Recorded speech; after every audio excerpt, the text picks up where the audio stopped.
Welcome to the Gay Buddhist Forum, where teachers from all schools of Buddhism offer their perspectives on the Dharma and its application in modern times, especially for LGBTQI audiences. These talks are offered freely to the world and made possible by appreciative listeners.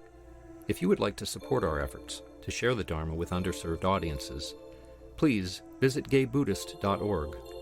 There you can donate, find a list of upcoming speakers, or enjoy many hundreds of these recorded talks dating back to 1996.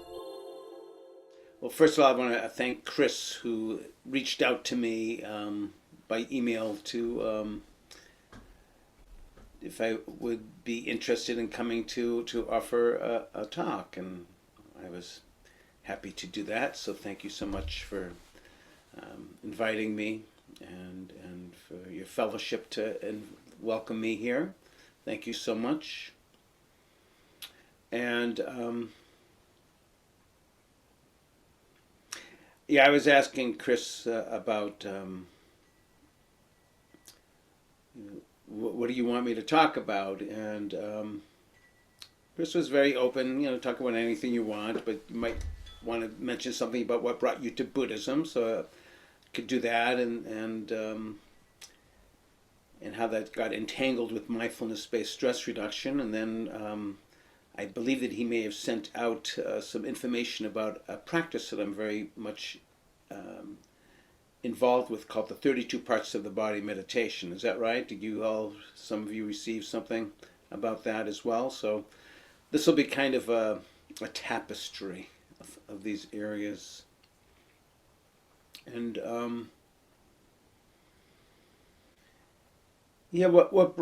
I could say what brought me to this practice was that at a very early age, I experienced a lot of death growing up. And actually, even prior to experiencing death, I had a realization that I and everyone was going to die and that it could happen at any moment. And that was when I was 4 years old, growing up in the Boston area in Brighton, and driving down Corey Hill Road one day in the back seat of my parents' car. We were heading to my grandmother's house. And I don't know if my parents were talking about death or not, but I had this unmistakable realization at the age of 4 that I was going to die, that everyone was going to die, and that it could happen at any moment. And I remember sharing this with my mother and father, with my new discovery of the inevitability of death that can come at any moment. And I remember my mother turning around, because my father was driving, and she said to me, "Don't worry, Bobby. It's not going to happen for a long, long time." And I still have that visceral sense of her wanting to try to comfort me.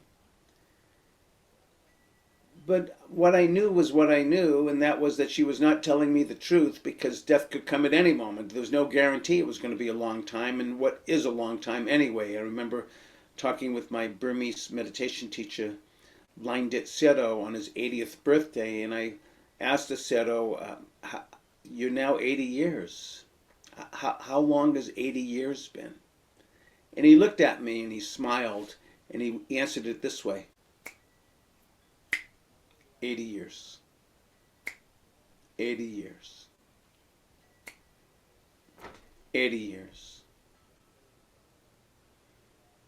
Where does the time go? And I remember actually my wife sharing this story with me about her teaching. She also teaches MBSR, and on the first night of a class, or the first class, you go around the circle and you hear about what brings you here. And this one man says, "What brings me here is I'm 46 years old, and the last thing I remember I was 21, and I don't know what happened in the last number of years. Where did it go?"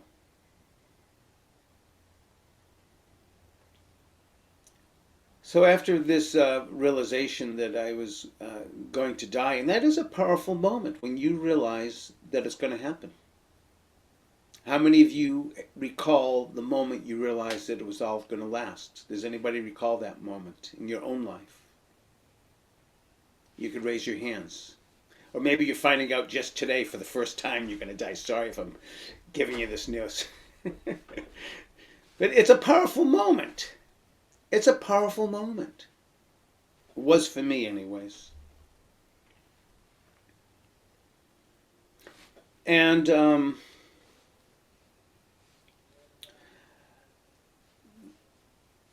way of the world, which has its mystery, that this was reinforced, the truth of this. And that by the time I was 9 years old, I lost my brother who died of an illness. We stayed in the same room together, as well as my best friend who lived across the street, and then my grandfather who lived downstairs. So these are very powerful experiences in my early life that left me very lost and very confused for many years. Lost and confused about what is this life? And I was growing up, as you can probably see, I'm 68, so the Vietnam War was happening. Dylan was singing "The Times Are Changing," the Beatles grew their hair long, and I was incredibly confused and lost. My mother kept on saying as I was growing up, "Don't worry, the war will be over before you get, because there's a draft." But I ended up, the war was still going on when I was in high school, and I did get in the lottery, but I had a very high draft number, so I wasn't called in, and then actually maybe a half a year later the war ended. So to me, growing up was a very confusing time. I was very lost. And actually I could say probably pretty accurately that I was so lost that I didn't even know how lost I was, because that's how lost I was. And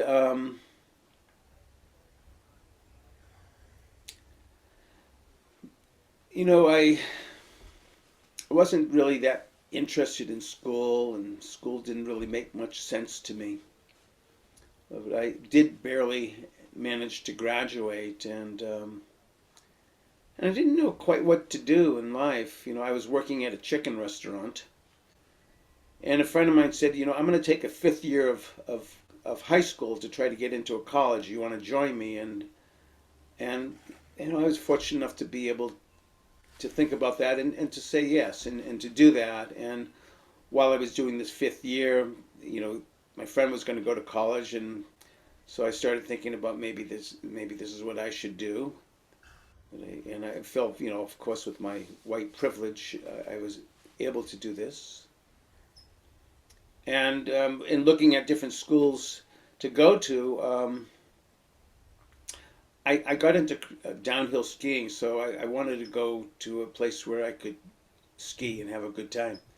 So I ended up getting into a small liberal arts college in the Northeast Kingdom of Vermont called Linden State College. I love that there's still kingdoms somewhere, and then Caledonia County in the northeast corner of Vermont is called the Northeast Kingdom. And I got accepted there, and for the first couple years I majored in skiing, getting drunk, getting high, and trying to have girlfriends. And at the end of 2 years, I got a very thin envelope from my school, and I opened it up, and it said that I had flunked out of college. And so that was not good. And my parents, of course, were very upset. And we went through a process, and I was able to be readmitted with a warning. And then I had to look, my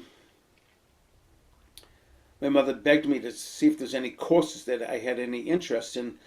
My whole life I've been having reading, writing, arithmetic, history, science, and, all these wonderful courses. There's nothing wrong with any of these. They're wonderful.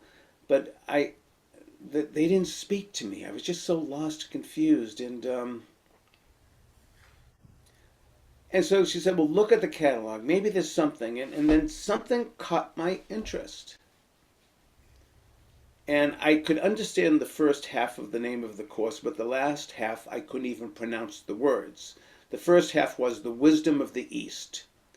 The second half was Hinduism, Buddhism, Taoism, and Zen, which I couldn't even pronounce at the time. But there was something about the wisdom of the East that sparked my interest. And I think it was because of, again, this is probably maybe not very, I don't know, good thing to say in these days, but what got my interest was that growing up, I also had the good fortune from time to time. My parents loved Chinese food, and of course they would bring me, and I loved Chinese food. I loved going to Chinese restaurants. I loved the feeling that was at the restaurant that we went to with these Buddhas and the music. There was something about the setting that hit, and the food, of course, was good too. And I knew that had to do with the East. But that's really interesting to say, but that's what really brought me there. It may not be politically correct to say it, but that's the truth. And there was something about the East that I felt drawn to. My whole life I felt drawn to the East.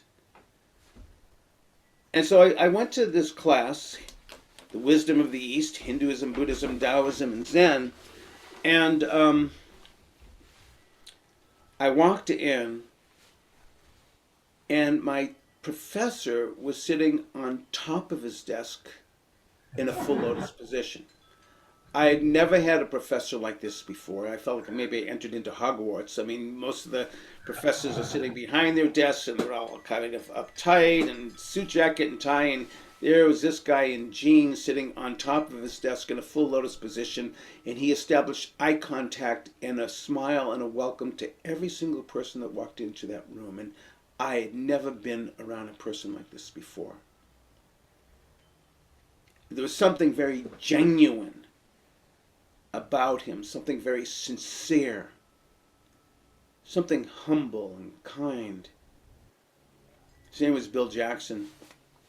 And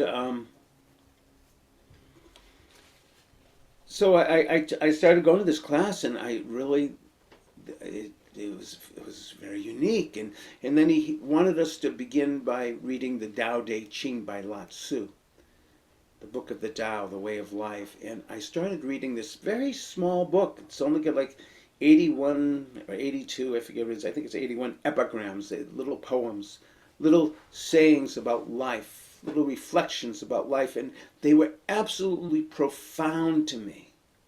I had never been exposed to this type of way of looking at the world. Some of these I would just read over and over again, trying to understand the deeper meaning. They were simple but yet profound. And there was one in particular, this number 47. I'm just going to paraphrase it here, but essentially it was saying, there's no need to look outside your window, for everything you need to know is inside you. And I read this over and over and over again. What is Lao Tzu talking about? What does this mean? There's no need to look outside your window, for everything you need to know is inside you. I stayed with this one a long time. What is he saying here? And then it began to dawn on me that what Lao Tzu was saying is that if you want to know something about your life and the world, the mystery, you need to look in here, inside your own heart. That was profound to me, because I had never thought about that in my entire life prior to that moment, when I finally began to understand what Lao Tzu was talking about. And again, I think that's just how lost and confused I was. So lost and so confused, I didn't even know how lost and confused I was. But here was Lao Tzu pointing, if you want to know something, look in here. And this began really my journey in the early 1980s that I have been on ever since.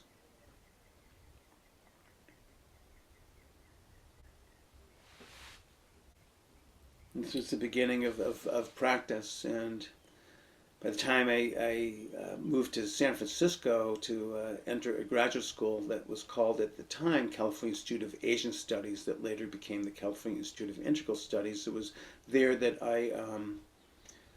a friend of mine, I was studying the Bhagavad Gita and from Hinduism and the Upanishads, and a friend of mine said, you should take a Vipassana meditation retreat with Rina Sarkar, who's one of the professors there. And so she's a trusted friend, and so I took this Vipassana meditation retreat in 79 or 80, I forget when. No, before that. But anyways, I took this Vipassana insight meditation retreat, and that was another very powerful marker where I got deeply into Buddhism. And again, I've been on this practice, particularly within the Theravadan tradition, but I'm very broad-based and have a appreciation for all of the wisdom traditions, for sure. But the Theravada, the way of the early Buddhists, has a deep resonation with me. But also within the Zen tradition, I feel very connected as well. So I'm eclectic, if you will. But at the time, I was studying with Rina, practicing Vipassana, and in 1980, she invited me to go to meet her teacher in Burma, in Southeast Asia, Tanpulu Sayadaw, who was a Burmese forest monk. And so I went to Burma with her and some of our other students, and in 1980, I ordained as a Theravada Buddhist monk.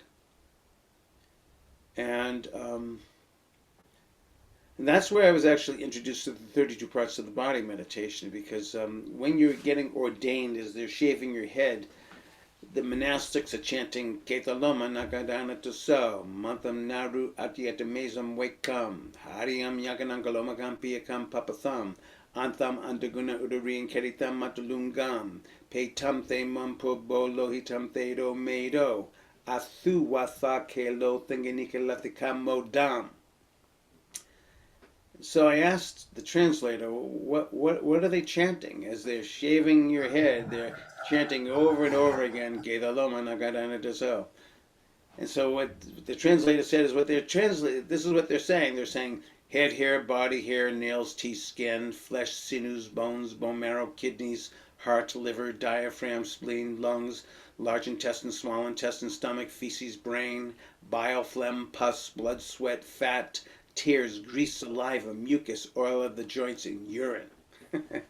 20 solid parts and 12 liquid parts of the body. This is the 32 parts of the body meditation, an anatomical meditation that is found in the Mahasatipatthana Sutta, the Four Foundations of Mindfulness, in the foundation of the body, which is the first foundation. This is the foundation of the body, the foundation of feeling tones, the foundation of mind states, and then the Dharmas, the collection of teachings that support awakening.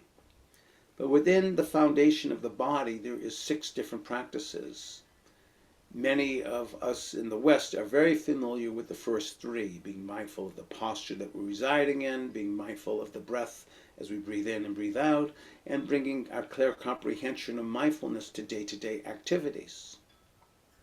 But there's 3 other practices in this first foundation of the body that are not as practiced as much, but nevertheless they are very important. And so the 4th practice is this anatomical practice of the 32 parts of the body meditation, 20 solid parts, 12 liquid parts.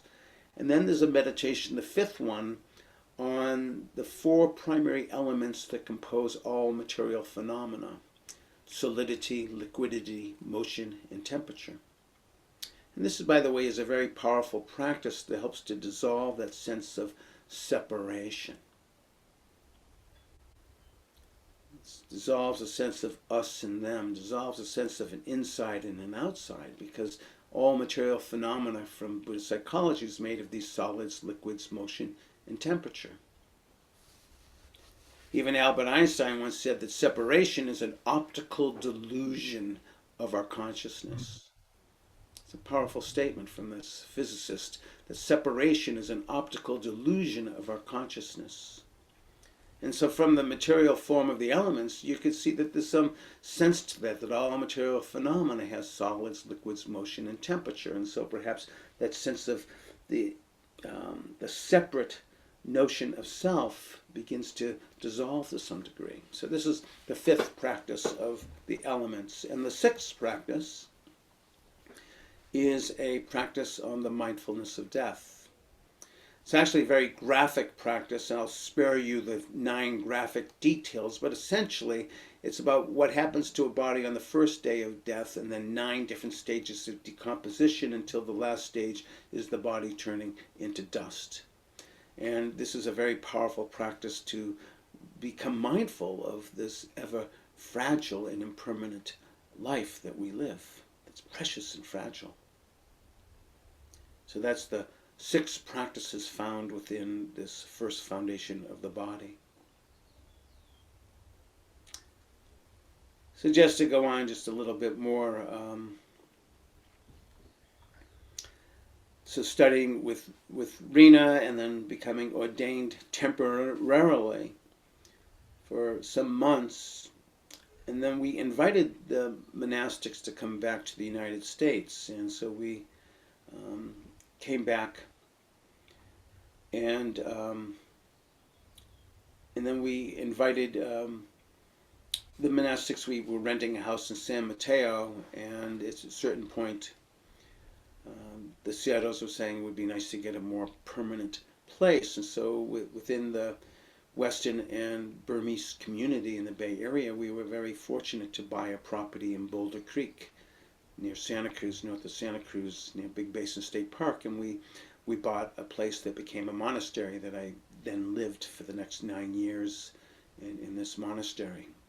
Mostly as a layperson, as what's called an attendant to the monks, in Burmese a kapia, which means making things allowable, helping to support the monastics, where I lived and practiced for many years very intensively.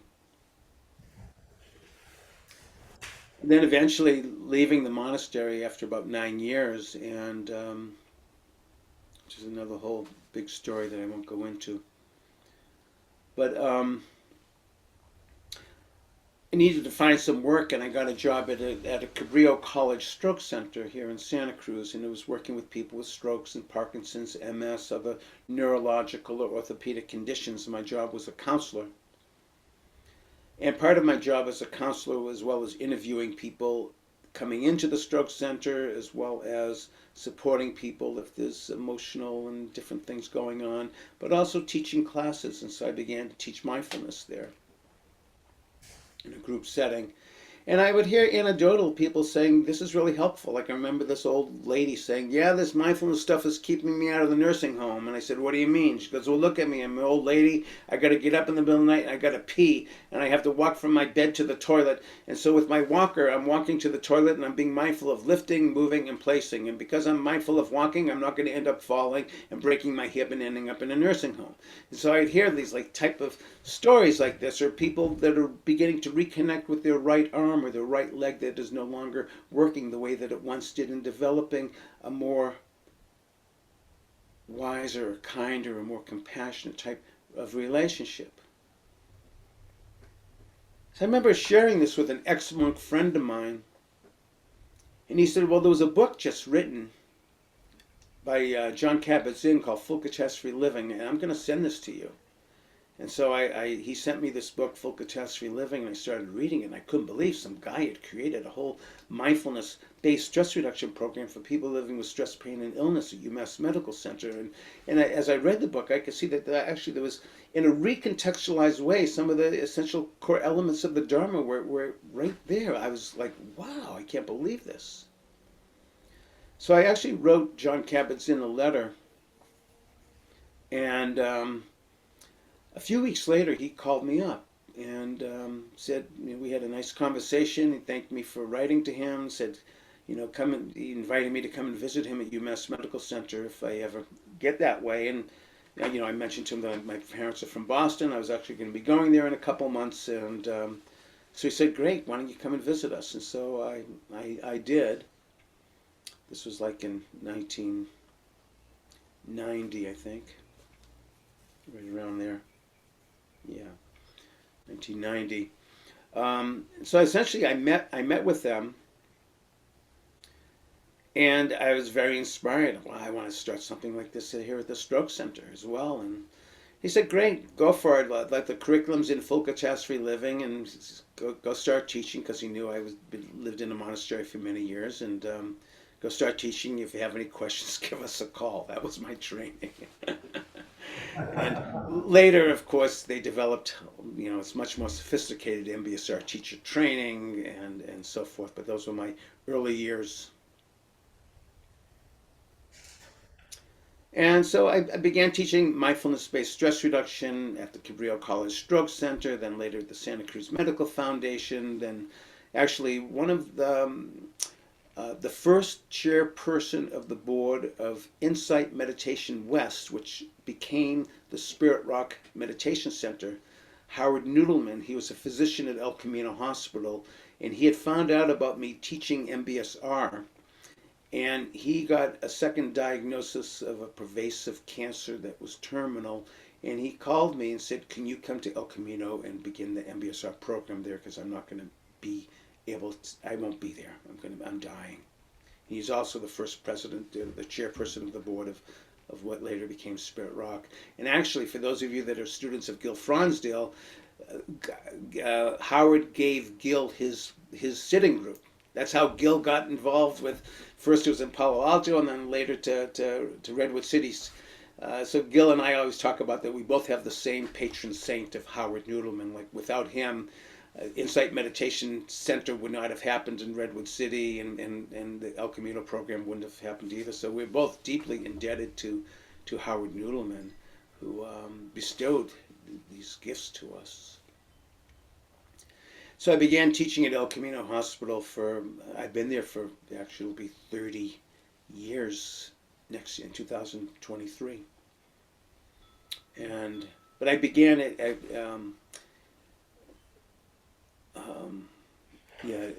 first teaching at the Cabrillo College Stroke Center in 1991, but in 1993 I started at El Camino, thanks to Howard. And so through the years teaching MBSR, so there I was in more of a mindfulness in the mainstream setting. I don't like to use the word secular because secular sometimes implies to be not holy, and MBSR is so holy and spiritual in its own way. And of course, I'm a longtime Dharma practitioner, and I'm a Dharma student that happens to teach just retired as the guiding teacher of Insight Santa Cruz, and actually offered it to J.D. Doyle, who I believe comes to your group from time to time to offer teachings, and I'm so happy with J.D. that's the perfect person to take over for me. But I've been very much involved in the Dharma world and the MBSR world. I feel like I'm pretty ambidextrous at this point. And within the MBSR world, one of the primary practices that we first introduced people is this practice called the body scan, beginning with the left foot and working your way up the body, all the way up to the top of your head. And so the practices of the body have been very much a big part of my own practice. And so all of those years teaching MBSR with the body scan, I also have been practicing the 32 parts of the body meditation. And it was in 2006, I'm throwing out all these numbers, but it was kind of like 26 years after I was introduced to the 32 parts of the body. So again, in 1980, I became a Buddhist monk where I was introduced to the 32 parts of the body meditation. And so I kept doing this practice off and on, as well as being an MBSR teacher, teaching the body scan. And finally, in 2006, I had this realization. And it might be similar to, I trust some of you know of Gary Larson in The Far Side. He's a comic. And there's this particular, I should probably pull it out and do a share screen, but I won't. But anyways, there's a picture of a cartoon that Gary Larson drew that has a picture of about 4 or 5 cows in a pasture, and they're eating grass. And this one cow has an epiphany, a moment of insight, an illumination, a deep realization. And the cow starts saying to the other cows, hey, wait a minute, we're eating grass. We're eating grass. Wait a minute, we're eating grass. Well, in the same way, in 2006, it's like, wait a minute, we have a body, we have a body, we have a body. Like there was this moment of deep like realization in me, like just how powerful this 32 parts of the body practice is, and that hardly anyone is even practicing this, and the West barely even knows about this. So in 2006, I began teaching the 32 parts of the body meditation, first at Insight Santa Cruz. And traditionally, it's a very long practice. I didn't even think anyone would sign up, but some people did. It's 8 months long, 33 weeks, where you go through each of these. You're zigzagging: head, hair, body, hair, nails, teeth, skin. Then you're going backwards: skin, teeth, nails, body, hair, head, hair. Then you're doing forward and backwards: head, hair, body, hair, nails, teeth, skin, skin, teeth, nails, body, hair, head, hair. I know I'm getting excited. I start speaking too fast. Slow down. But this practice, 33 weeks, 8 months of going into the body with these parts, was really amazing. Since that time, there's been different reiterations. I began to teach at Spirit Rock once a year we've done this for many, many years, a week-long 32 parts of the body meditation retreat, and doing it at other places, and just different innovations of this practice that I found to be so deeply profound. So I'll speak a little bit about that. I'm also just keeping track of the time. And so, Juan, when you said wrapping up at 10 of, does that mean that is that the time for the questions to begin, or that's the time where the questions are actually over? Yeah, I think the questions can end between 11:50 and 11:55. That should be fine. Okay, thank you. So I'm just going to speak a little bit briefly on this 32 parts that I do consider to be an absolutely profound meditation. And it's probably one of the weirdest meditations I've ever practiced, because it involves reciting the parts out loud. That's why you can hear me so fluidly chant these parts, both in Pali and English, and forwards and backwards, because one part of this practice is to actually chant the parts, and it's part of what's called the sevenfold skill in learning, that we first need to chant them out to know it verbally, then that sets up the condition to know it mentally, and then we need to know the color, the shape, the direction, the location, and what it's bordered by. So that's kind of like a map of going into the parts. And so just to say something about these parts, it's quite a list. And as you know, there's way more than 32 parts. And why are there these parts and not other parts? I've had every year I've been teaching this people, why these parts and why not the other parts? And the quick answer is, I don't know.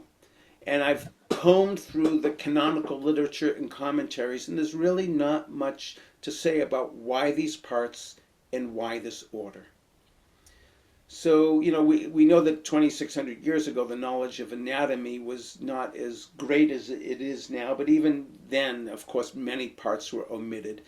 And so the rationale that I understand after having practiced this for so many years is that I consider these parts to be doorways or gateways into all of the other parts of the body. That's the only way that makes sense to me, that, you know, you get in touch with one of these parts and it opens up, like every part is connected to every other part. So these happen to be the doorways, but why these particular parts? Like, why is feces next to the brain? Did the Buddha have a sense of humor, or I don't know. But then sometimes we'll talk about the digestive system. Actually, in modern science, is now being regarded more as like the second brain. But why this arrangement and why these parts? We don't know. But there's something to, for example, the first 5. When we look at people and beings, those are the parts that we see. We see here are the head, here are the body, nails, teeth, and skin. So that's very interesting. We're starting on the outside. Head, hair, body, hair, nails, teeth, skin.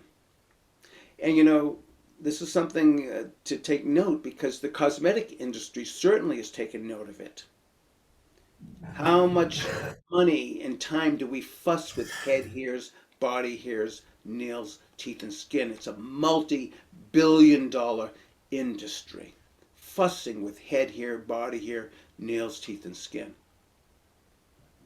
So part of this practice is beginning to break some of the spells of this enchantment. So for example, when we look at head hair, if you look in a medical dictionary, it'll say head hair is thin, flexible shafts of hardened cells protruding from the head. That's what head hair is, and that's what body hair is. It's thin, flexible shafts of hardened cells protruding from the head.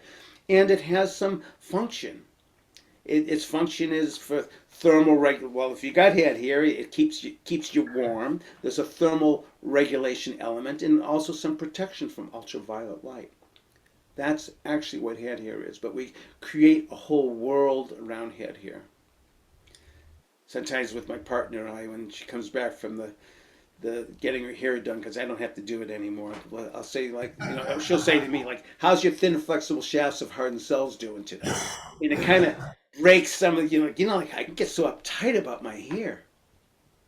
Thinking about hair, I was meditating on hair some years ago, and this memory arose. Like, how much, amongst these thin, flexible shafts of hardened cells, we got stories upon stories about them.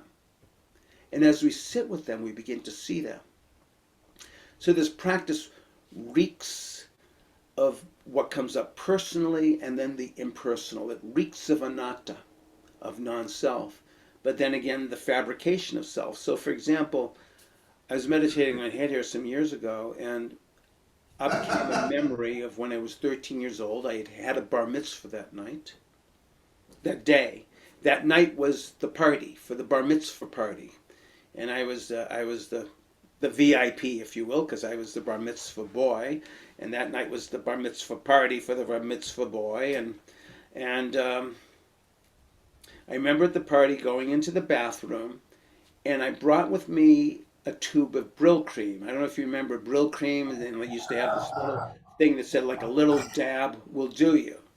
Well, I thought if a little dab will do you, a lot of dab will do you even better. And so I emptied the whole tube of Brill cream into my hair, and my hair became so greasy. It was dripping onto the hired suit that I had. I mean, you could make French fries with that hair. Then I was trying to wash it off in the sink, and then it was going everywhere. I was just filled with shame and dread, and I had to go out of that bathroom. I just didn't. So anyways, this whole story just came up as I was sitting with head hair. Like, there's stories that come with all of these parts, part of our history, part of our narrative. So this practice is incredibly evocative. It's like in your face. Like, as I sit with my head hair, my body hair, my nails, my teeth, my skin, as I sit with my feces, with my pus, with my phlegm, with my saliva, with my liver, with my heart. It's very powerful to sit with these parts and to become aware of what it evokes physically, mentally, emotionally. And then there's this other part, like that's anatta, which is non-self. It's just thin, flexible shafts of hardened cells. Each of these organs have their part, they have their definition, they have their function. It's just what it is that they do. But then the overlay of what we put onto this is very powerful for us to look at as practitioners.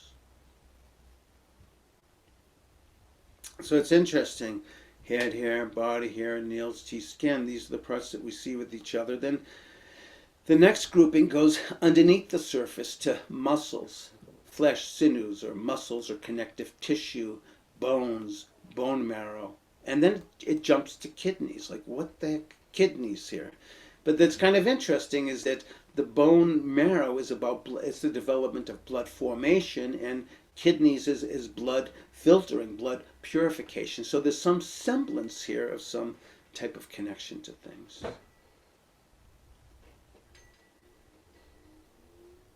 So anyways, that's a little bit about the 32 parts. There's so much more. Actually, just to let you know, and it's not a commercial announcement, but just to let you know, once a year, we've changed the program from 33 weeks to an 8-week online course. It meets once a week. And we offer this at Insight Santa Cruz. I'll be doing this actually at the Sati Center online in the fall as well.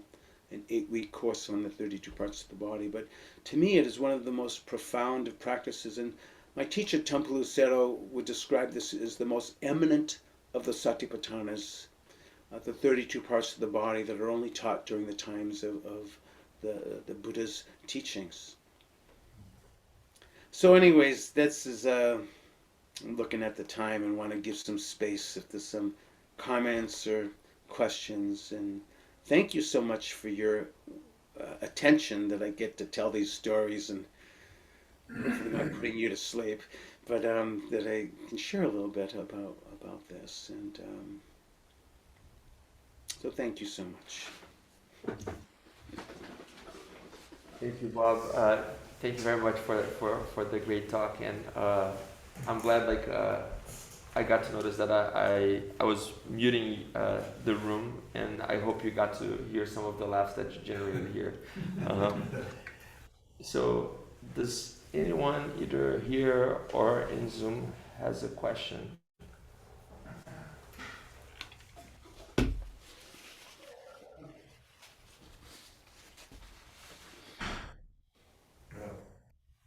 Please, Jeff. I could relate to your story about the milk cream. I once put hair wax in my hair, and it was so like wax, but I couldn't get it out, and I felt so embarrassed and ashamed like you did. It's very funny. Yeah. Yeah. Thank you. Yes. Within the body, there's so much. So should I call when I see hands up, or Juan, would that be something that you will do? I just. I can do that too. I see that Chris has a question, so Chris, can you unmute yourself? Well, I saw Tom had a hand up first, but I'll go for it. Thanks so much, Bob. This song actually came together in the early 90s due to AIDS activism, and we had death just surrounding us and went through that whole decade, and it was a very powerful attractant to getting this sangha together. The 32 parts of the body, I've tried to do it twice. I should say twice. I've actually done it, but only about halfway, because there's so much that sort of maps over to like yoga nidra or qigong.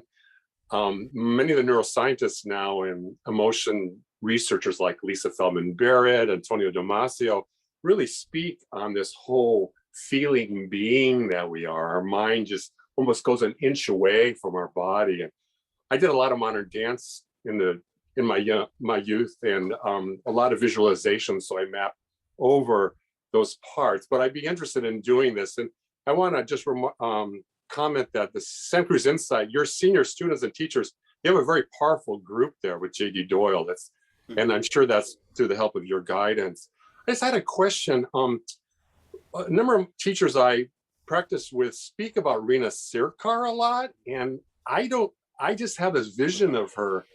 I don't know much about her except that she taught there at that school, and she imparted a lot of energy to a lot of her students. It's maybe 2 or 3 sentences about who she was and what she did. Actually, I just want to get you a picture. Yeah. Yeah, this is Rina. So yeah, Rina Sirkar was she came to the United States and she taught at the California Institute of Asian Studies and Integral Studies, and she's a Buddhist scholar and a nun. She grew up in Rangoon with a very wealthy family, and most of her siblings and father were physicians, but she, from a very early age, was drawn to spiritual affairs, and her house actually later became a monastery for Tumpu Lucero. Tumpu Lucero was her primary teacher. And so, yeah, Rina was a professor of Buddhist studies in San Francisco. She died a few years ago. And she was actually my very first Vipassana teacher. She was also known as a healer. She would work with many people with cancer. And an amazing, also a Buddhist scholar. I studied Pali with her. Quite an amazing person. Good cook, too. And Rina married my wife and I. I was one of her adopted kids, if you will. She was one of my adopted moms. Yeah. I think Tom has a question as well. Yes, thank you so much, Bob. How illuminating to think about all these things. it occurs to me that the 32 body part meditation probably dovetails well with the meditation on death and the 9 stages of decomposition. I think it was 9. Yeah. And so I'm wondering if you have any insights on our tendency in the West, our practice in the West, by the majority of people, to either forestall decomposition through embalming and sealing in a casket and lowering into a concrete vault in the ground, or to hurry it along through cremation. Like, what impact do you think that has on? I mean, dead is dead, so we don't know it, I guess. But Yeah. I don't know. What are your thoughts? I don't know where this will lead, but do you have any thoughts on that? Well, I mean, having been in Burma, and one of the practices that we would do in the middle of the night was go to the cemetery and meditate on death. And the cemeteries in Burma, particularly in the areas that I was in, which was, I was in a very remote area where the main source of transportation was ox cart, and there was no electricity, and the cemeteries were not manicured. It did not look like Colma, and you could find femurs in you could find bones in the cemetery and so forth. I'm an adherent to a green burial if it's possible, if you choose burial or whatever, because I think it's just natural. Actually, my wife and I, we found this incredible place between Santa Cruz and Half Moon Bay called Purissima. Purissima is a green burial place, and there you can actually, a family member can dig the grave themselves. You could put the body in without even a casket or a shroud. Just dump the body in there and pour dirt over it. We like that idea of it being very natural.